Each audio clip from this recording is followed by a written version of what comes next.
Sebelum kita mulai pembelajaran kita pada hari ini, Bapak tanya dulu. Mana yang lain kamu ya?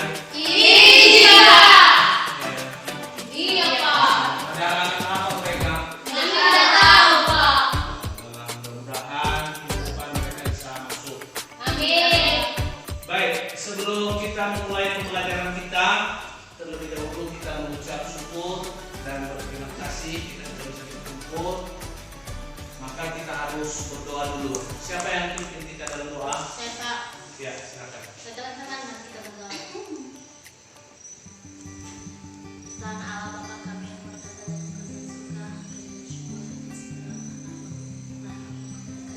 karena Engkau telah melindungi kami hingga rumah sampai sekolah ini. Tuhan, berkata itu pelajaran kami, berilah kami kepintaran agar bisa menjawab pertanyaan yang diberi oleh Tuhan, pimpinlah juga kedua orang tua kami dan ibu kami dimanapun mereka berada. Tuhan selalu menjaga dan melindungi mereka. Tuhan, inilah doa kami tidak jadi sempurna, sempurnakanlah di dalam nama Yesus Juru Selamat kami. Amin. Amin. Baik, terima kasih. Ada Budi yang sudah membawa kita ke dalam doa, dan seterusnya kita sebagai warga negara yang baik, yang menghargai dan menjunjung tinggi nilai-nilai dan budaya, maka kita patut menjadikan lagu wajib nasional sebagai kewajiban kita sebagai seorang warga negara yang baik. Untuk itu siapa yang pimpin kita? Saya, Pak. Ya, silakan. Oke, teman-teman, sebelum kita belajar, saat teman-teman semuanya berdiri. Teman-teman, mari kita angkat satu lagu nasional berjudul 17 Agustus tahun 1945. 1, 2, 3, ya. 17 Agustus tahun 45, itulah hari kemerdekaan kita.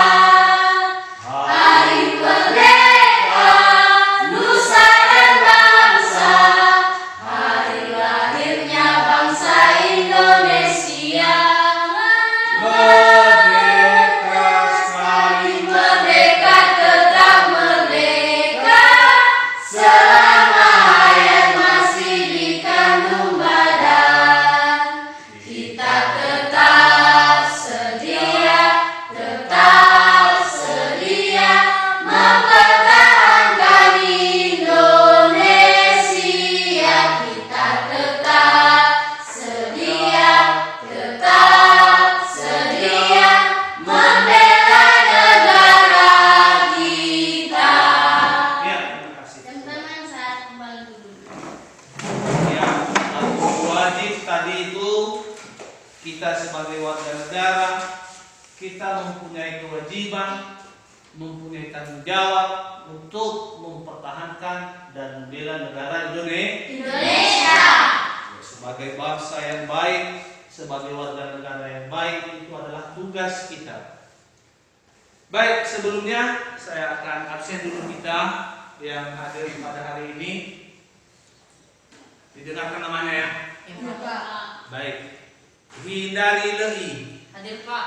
ya. Cendi Aulia Laia, Hadir, Pak.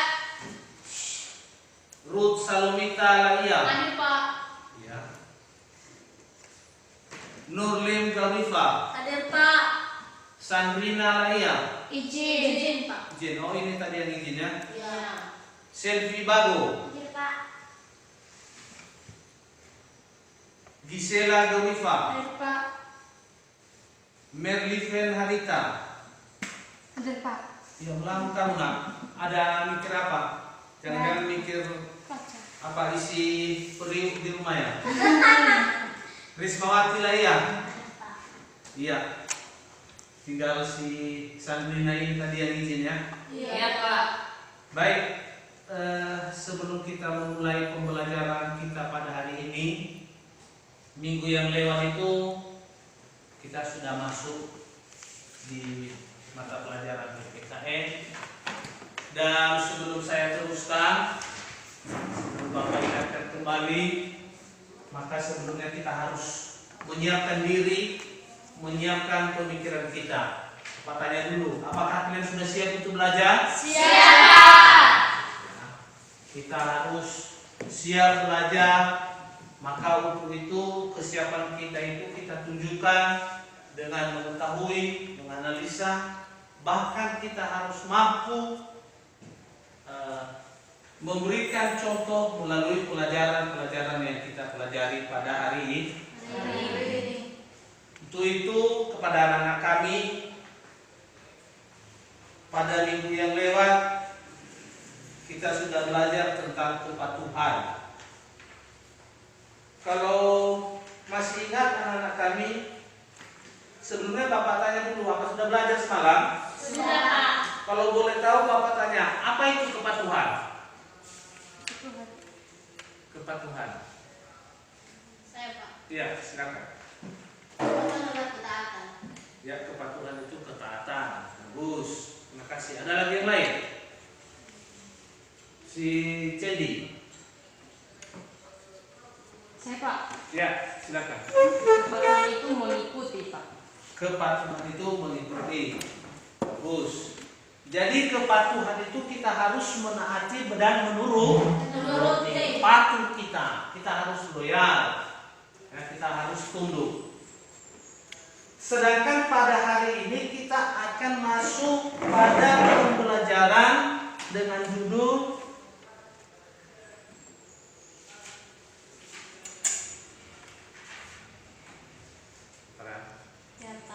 sabar ya, yaitu macam-macam norma. Ya. Ini di atas dia. Ini pembelajaran kita hari ini, yaitu macam-macam Norma. Ini nampak di atas kan? Ya Pak. Jadi macam-macam norma. Sebelum saya menjelaskan apa itu macam-macam norma, maka Bapak tanya dulu, kalau boleh tahu apa itu norma? Saya Pak, Iya, silakan. norma adalah aturan atau ketentuan yang mengikat suatu warga sekelompok yang berjumlah banyak. Iya. Norma adalah aturan yang mengikat sekelompok orang banyak. Betul juga. Ada yang lain? Saya Pak. Iya, silakan. Norma adalah suatu aturan ketentuan untuk mengendalikan sifat dalam kelompok tersebut. Bagus. Norma adalah yang mengendalikan sikap perilaku tertentu. Jauh sebelumnya dan sebelumnya dulu, yang menjadi tujuan kita nanti setelah kita mempelajari macam-macam norma ini, maka seorang siswa itu harus mampu menunjukkan perilaku yang sesuai dengan norma yang ada di tengah-tengah masyarakat. Ya. Setelah kita belajar pada hari ini, siswa itu harus mampu menunjukkan sikap yang sesuai dengan norma yang ada di tengah-tengah masyarakat. Sebelum saya teruskan dulu, coba anak-anak kami perhatikan gambar di atas sini. Ini semua nampak di gambarnya? Nampak. Apa aja yang ada di atas yang bisa kalian lihat tentang gambar ini? Kesopanan. Iya, kesopanan. Terus apa yang ada di gambar ini? Tentang seorang siswa ingin menyapa seorang guru. Siswa yang menyapa seorang guru. Yang lain, apa lagi yang kalian lihat? Seorang siswa yang ingin menyalam guru. Menyalam. Seorang siswa menyalam guru. Bapak tanya, ada berapa orang siswa? 3. 3 orang. Iya. Tiga orang. Orang. 3 orang ya. Ya. Ada berapa orang juga guru? 4. Ada berapa orang guru? Yang digambar yang di atas ini. 4. Pada. Ya. Sekarang Bapak tanya, apa yang sedang mereka lakukan? Sedang pamit, Pak. Lagi mau salaman. Kalau kita bilang mau pamit, kita kan tidak ada keterangan di situ pamit. Yang bisa kita lihat dengan mata kepala sendiri. Apa yang anak-anak kami lihat? Dengan itu, yaitu siswa sedang menyalam guru. Itu yang bisa kita lihat. Yaitu siswa sedang menyalam guru. Menyalam guru atau menyapa guru itu adalah salah satu sikap ya, yang menunjukkan mengikuti dan menaati aturan. Jauh sebelumnya yang namanya norma atau aturan itu sudah kita ketahui. Dari rumah kita masing-masing sudah ada yang namanya Aturan. orang tua memberikan aturan. Si kakak harus kalau sore hari menampung air. Si abang harus membersihkan rumah. Itu juga adalah Aturan. Apa gunanya dikasih aturan? Kenapa harus ada aturan? Siapa yang bisa? Iya, silakan. Supaya orang tidak melakukan sewenang-wenangnya perbuatan tidak menginginkan. Iya, supaya seseorang itu tidak berbuat yang sesuka hatinya atau sewenang Yang lain, apa lagi guna aturan itu? Untuk mengatur, Pak. Untuk mengatur ya, untuk mengatur. Jadi pada dasarnya aturan itu dibuat supaya tidak melanggar dan tidak merampas hak-hak orang lain. Supaya mencerminkan, supaya muncul kehidupan yang rukun, hidup yang tertib. Ya. Coba anak-anak kami bayangkan, jikalau di suatu keluarga atau di suatu tempat tidak ada aturan, apa kira-kira yang terjadi? Tidak beraturan. Kekacauan. Tidak ada aturan, Kekacauan. Yang muncul adalah Kekacauan. Di sana sini kacau pasti. Jikalau tidak ada aturan itu semua berbuat sesuka hatinya. Ya. Seseorang sedang tidur, mau dia duduk di atas tempat tidur. Ya. Seseorang sedang belajar, datang yang satu mengganggu karena tidak ada Aturan. Kalau di sekolah kita sedang belajar, jikalau tidak ada aturan, kita sedang belajar, datang orang lain mengganggu kita, mengusir kita. Apa kita terima itu? Tidak. Jadi itu gunanya Aturan. untuk mengatur tingkah laku Manusia. Baik, untuk lebih lanjutnya, karena ini kita belajar tentang norma. Norma itu ada bermacam-macam. Nih, coba perhatikan di atas. Yang pertama yaitu norma Kesusilaan. Norma kesusilaan apa itu? Norma kesusilaan adalah peraturan hidup yang berkenaan dengan bisikan, perilaku, dan suara kepada manusia. Ya. Norma kesusilaan adalah peraturan hidup yang berkenaan dengan bisikan kalbu dan suara hati murni manusia, nurani manusia. Norma kesusilaan ini sumbernya dari pribadi seseorang, bukan orang lain yang mengatur. Ya. Bukan pemerintah yang mengatur atau lembaga-lembaga tertentu, tetapi sumbernya itu adalah dari hati nurani, dari dalam hati kita. Ini bertentangan apa tidak? Kita berpakaian, misalnya berpakaian, mungkin pakaian untuk baju tidur kita bawa untuk gereja, pakaian kita di rumah kita bawa untuk ke tempat ibadah. Maka itu juga memang tidak ada secara tertulis norma kesopanan ini, ya. Tapi norma ini adalah tata cara berinteraksi atau berhubungan dengan orang lain. Misalnya tata cara kita berbicara.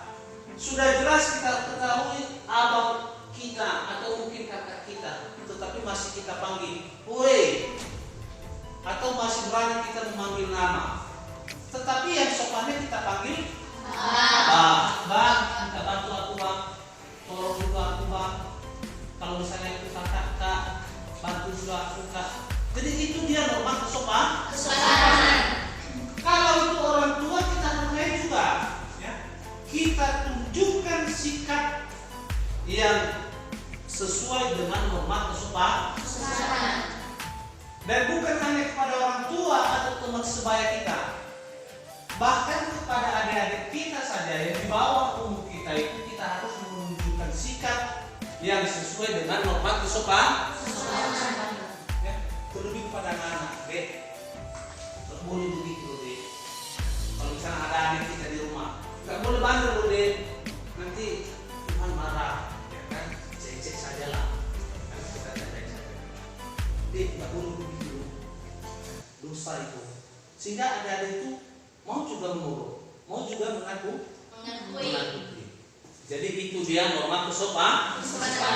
Sudah dua itu ya? Ya. Yang pertama tadi norma kesusilaan. Yang kedua norma kesopanan. Yang ketiga yaitu norma agama. Nah ini. Norma agama adalah apa itu? Sekumpulan kaidah atau peraturan hidup manusia yang sebenarnya dari wahyu Tuhan. Norma agama adalah sekumpulan kaidah atau peraturan hidup manusia yang bersumber dari wahyu Tuhan. Artinya norma agama ini bukan manusia juga yang menciptakan, tetapi merupakan perintah dan larangan Tuhan kepada manusia. Ini sudah diwahyukan kepada Tuhan. Ya. Bagaimana mengatur manusia? Kemudian konsekuensi jikalau seseorang melanggar norma agama ini adalah tentang dosa. Itu ganjaran. Itu yang menjadi hukuman jikalau kita melanggar daripada norma agama. Kita tidak mendapat pahala. Kalau umat Islam bilang tidak akan mendapat pahala. Kalau kita umat Kristen, kita harus mengenal itu namanya dosa. Kalau melanggar perintah Tuhan itu merupakan dosa. Upah daripada dosa itu apa? Kematian. Apa ada orang yang mau melanggar itu? Tidak ada. Tentu tidak ada. Terlebih kepada anak-anak kami, tentu tidak akan mau melanggar norma agama. Kemudian norma agama ini lebih cenderung daripada perintah dan larangan, ya, melalui kitab suci masing-masing agama. Misalnya kalau umat Kristen ada itu di Alkitab, dilarang mencuri, dilarang berzina, dilarang membunuh, ya kan? Maka kita tidak boleh melakukan. Pada saat kita melakukan hal tersebut, perintah tersebut, maka kita sudah termasuk melanggar norma agama.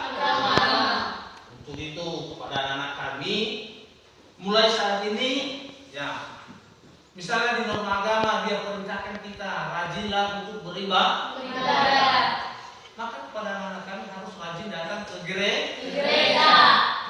Apa tanya dulu, setiap hari Minggu ada kalian datang ke gereja? Ada. Ya bagus, itu tandanya anak-anak itu mengikuti norma agama. Tidak mau melawan, tidak mau melanggar daripada norma agama. Seterusnya yang terakhir norma itu adalah norma hukum. Ini yang paling penting dan ini yang paling terakhir. Norma hukum itu apa? Peraturan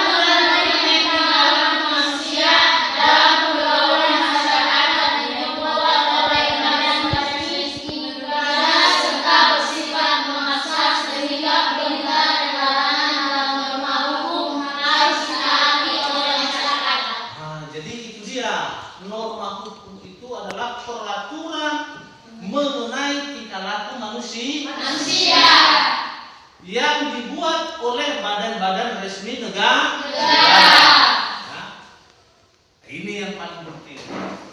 Norma hukum itu bersifat memaksa. Dia paksa. Tahu kalau dibilang memaksa?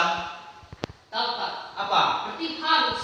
Memaksa itu harus. Harus. Mau tidak mau, ada lagunya itu. Mau tidak mau engkau harus Mau. Itu dia paksa. Iya. Dia paksa kita.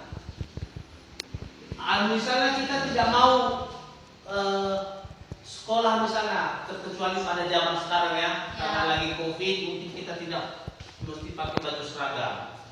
Kalau misalnya tidak lagi pandemi ini, seperti sekolah seperti biasanya, kita sekolah itu wajib pakai Sepatu.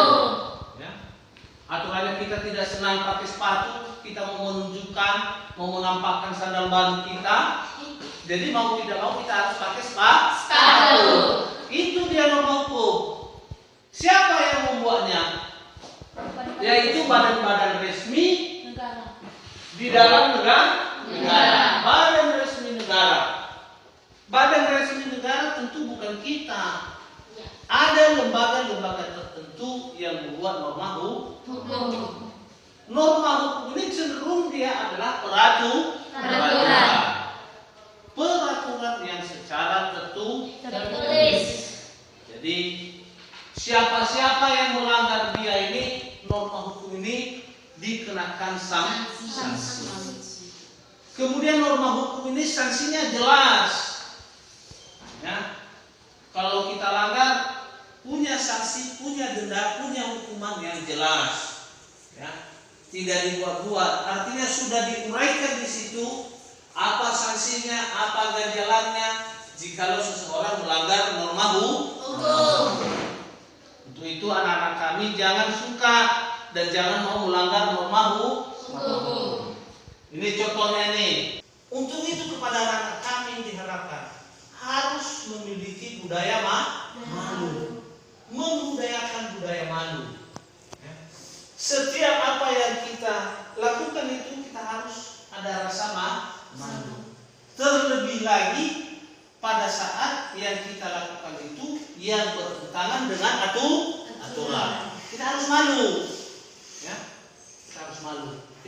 Enggak enak didengar pembicaraan saya seperti ini. Masa anak sekolah berbicara kotor seperti ini? Ya. Masa berbicara kepada orang tua kurang sopan? Jadi itu kita harus membudayakan budaya malu. Kemudian kita harus membiasakan budaya tertib. Ada ketertiban. Nah ini kepada anak-anak kami nih. Ini contoh. Ya. Kalau disuruh misalnya kita disuruh berkumpul, kita kurang tertib. Ya.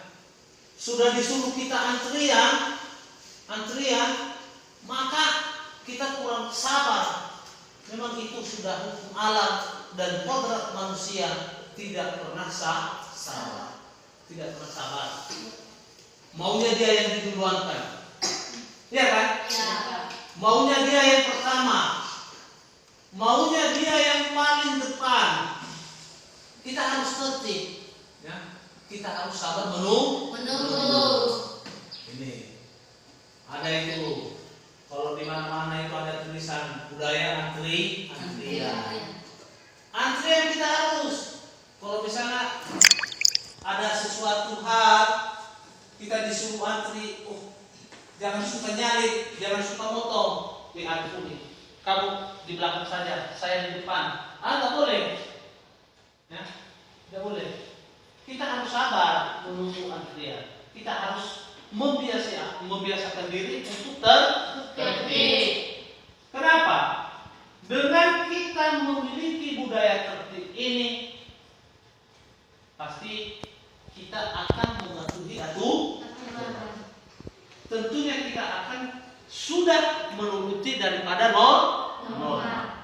Tetapi kalau kita tidak punya budaya tertib, main potong aja, main nyalip aja, so pasti ini kita tidak akan menuruti aturan atau norma.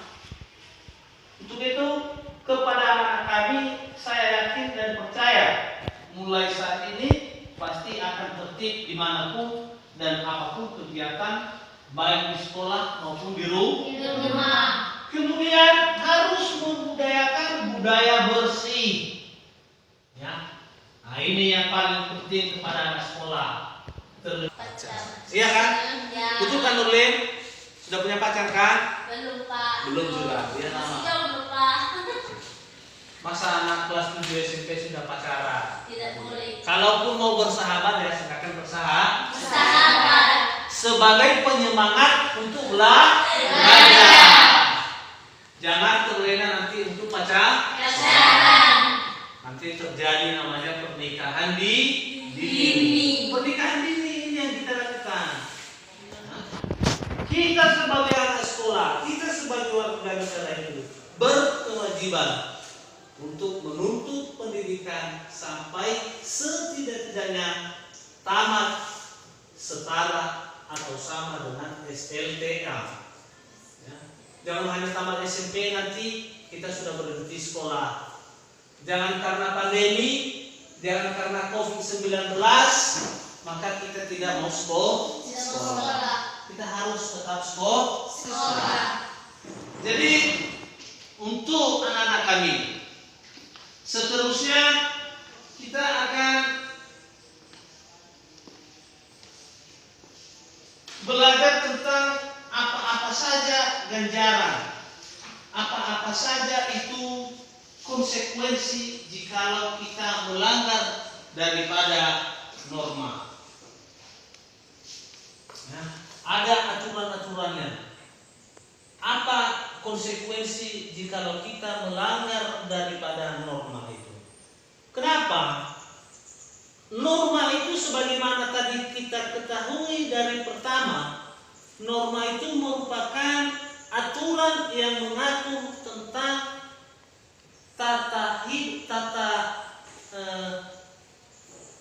tata perilaku hubungan antar manusia. Ya.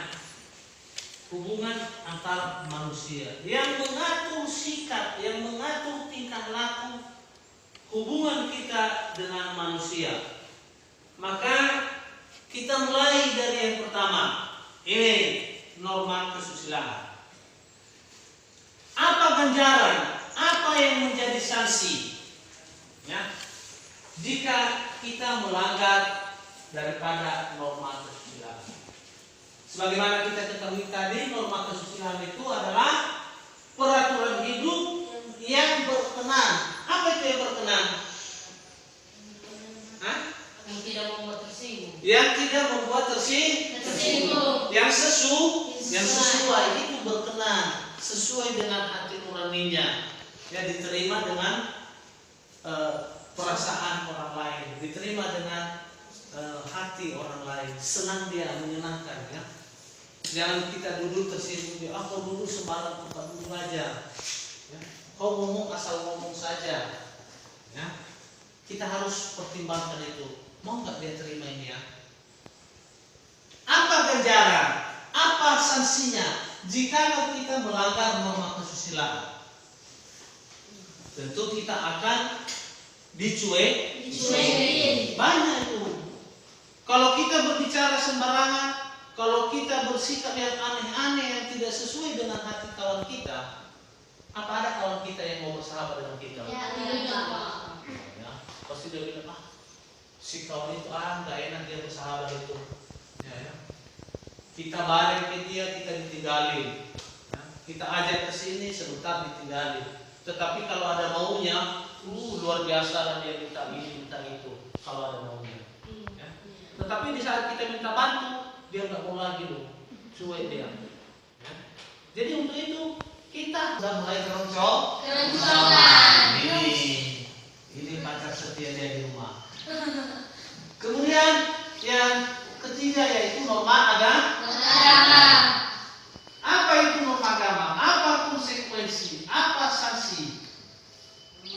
Jikalau kita melanggar daripada norma agama ini, Siapa yang bisa? Kira-kira. Apa sanksinya? Ya, silakan. Akibat jika melanggar norma agama. Ya. Ketika manusia tidak lagi di dunia, maka akibatnya nanti akan dihakimi di tempat Di dunia akhirat. Di dunia akhirat ya. Sanksinya kita akan menerima di dunia akhirat. Bagus kalau dulu Risma. Kenapa udah mulai ngantuk kamu? Belum ya? Mana tahu sudah mulai ngantuk. Ya kita harus fresh lagi. Yes. Ya. Reflex.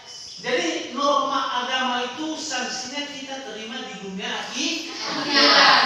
Berbeda tadi norma kesusilaan dan norma kesopanan. Kalau norma kesusilaan tadi sama norma kesopanan tidak menunggu bertahun-tahun, ya kita mendapatkan ganjarannya. Tidak menunggu bertahun-tahun, bahkan tidak menunggu berbulan, hanya hitungan menit, hanya hitungan hari, ya bahkan hanya hitungan detik kita menerima sanksi. Kenapa? Contohnya, kita berbicara kotor. Tentu ada orang. Di saat kita berbicara kotor itu dia bilang, kamu ngomong kurang ajar kali ya. Kita langsung mendapatkan sanksi. Kalau norma agama, sekarang kita membunuh, sekarang kita mencuri, hukumannya mati. Di dunia Akhirat. Di dunia akhirat sanksinya itu kita akan masuk ke neraka. Setiap dosa yang kita perbuat selama kita hidup itu upahnya maut. Upah dosa itu adalah maut, kematian. Ya. Upah dosa itu adalah maut. Apapun yang kita perbuat selama kita hidup ini, kita akan menerima di akhirat. Yang terakhir yaitu norma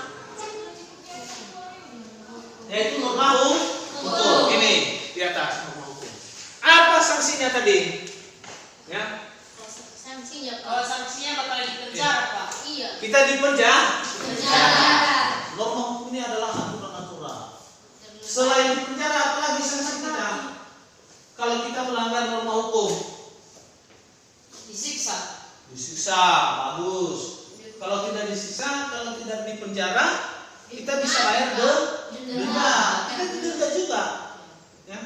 Ini contoh nih, kita membayar pajak.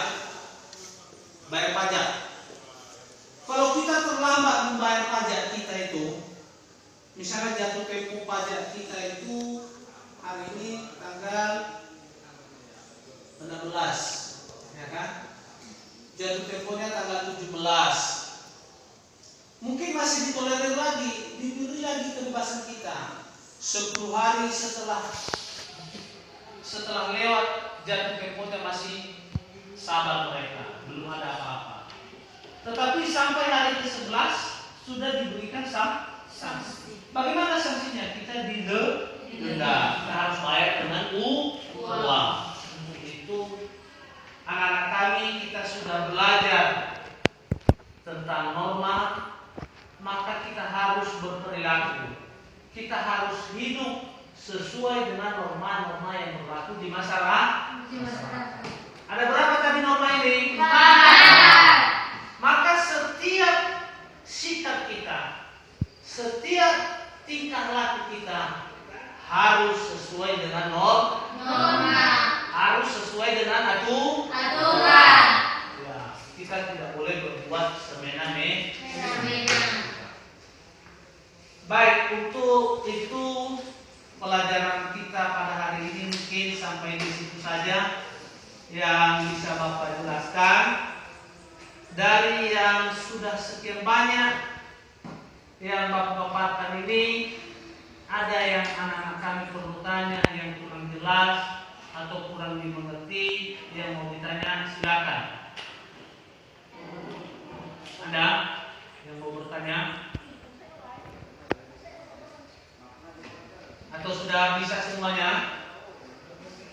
Sudah bisa? Bisa. Baguslah, mudah-mudahan bisa semua ya.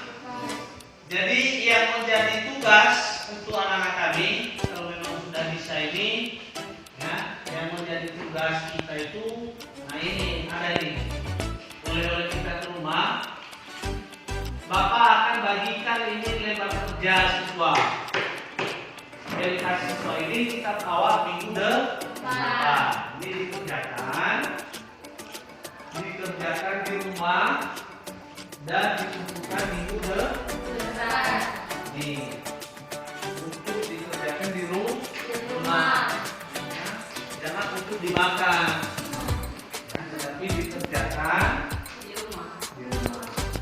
Tetapi dikumpulkan minggu depan. Jadi itu dibawa ke rumah dan jangan lupa untuk dikerjakan. Baik, mungkin sampai di situ saja pelajaran kita pada hari ini. Ya, mudah-mudahan dengan kita mempelajari norma pada hari ini, Bapak yakin kalian kalian bertindak itu sesuai dengan norma-norma yang ada di masyarakat. Bisa? Mulai dari tutur kata, cara kita berbicara, cara kita berpakaian harus sesuai dengan norma yang ada di masyarakat. Kita harus mempertimbangkan perasaan atau hati orang lain. Baik, untuk itu kepada anak-anak kami mungkin demikian saja pelajaran kita pada hari ini, dan jangan lupa tadi yang menjadi tugas minggu depan ditunggu dan dibawa ke sekolah. Bisa kan? Ya, jadi demikian saja pelajaran kita pada hari ini, dan kata saya ucapkan selamat pagi. Ya.